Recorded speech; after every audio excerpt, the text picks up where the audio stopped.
ഇന്നലെ വൈകിട്ടേ റൂമിൽ പോകുമ്പോൾ മാമാട്ടിയോട് സംസാരിച്ചിട്ട് അങ്ങനെ പോവാണ് റൂമിലേക്ക്.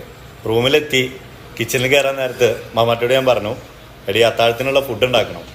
അതുകൊണ്ട് എന്നോട് സംസാരിച്ചുകൊണ്ട് ഞാനിപ്പോൾ അത് നമുക്ക് നിന്നാൽ ഒരുപാട് ലേറ്റ് ആവും, ആകെ ടയേർഡാണ്. ഇന്നലെ വെള്ളിയാഴ്ച കൊണ്ട് നല്ല തിരക്കായിരുന്നു, നല്ല ക്ഷീണിച്ചിട്ടുണ്ട്, അതൊന്ന് പെട്ടെന്ന് തീർത്തിട്ട് കിടക്കട്ടെ എന്ന് പറഞ്ഞു ഞാൻ അവളോട്.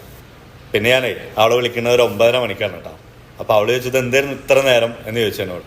ഞാൻ പറഞ്ഞില്ലേ ഫുഡ് ഉണ്ടാക്കാനുണ്ടെന്ന് ഞാൻ പറഞ്ഞില്ലേ എന്ന് പറഞ്ഞു. അപ്പോൾ അവൾ ചോദിച്ചു, ഈ 2-2.5 മണിക്കൂർ കൊണ്ട് എന്തൊക്കെ ചെയ്തെന്ന് ചോദിച്ചു. ഞാൻ പറഞ്ഞു ചോറ് വെച്ചു, പിന്നെ മീൻ പൊരിച്ചു, ഒരു ചെറിയ കറി ഉണ്ടാക്കിയിട്ടുണ്ട് എന്ന് പറഞ്ഞു. അപ്പോൾ അവൾ പറഞ്ഞാണ്, ഇതിന് 2.5 മണിക്കൂർ, ഞങ്ങളിത് പെണ്ണുങ്ങൾ ചെയ്യണമെന്നുണ്ടെങ്കിൽ ഒരു 3/4 മണിക്കൂർ കൊണ്ട് തീരുന്ന പരിപാടിയല്ലേ ഉള്ളൂ, ഒരു ചോറും കറിയും ഒരു മീൻ പൊരിച്ചതും അത്രയല്ലേ ഉള്ളൂ എന്ന് ചോദിച്ചു. ഞാൻ പറഞ്ഞു, അതാണടി ആണും പെണ്ണും തമ്മിലുള്ള വ്യത്യാസം. നിങ്ങൾക്കൊക്കെ ഇതൊക്കെ ഭയങ്കര സ്പീഡാണ്, ഇതെന്നല്ല ലോകത്തിലെ എല്ലാ കാര്യങ്ങളും ഒന്ന് പഠിച്ചെടുക്കുക.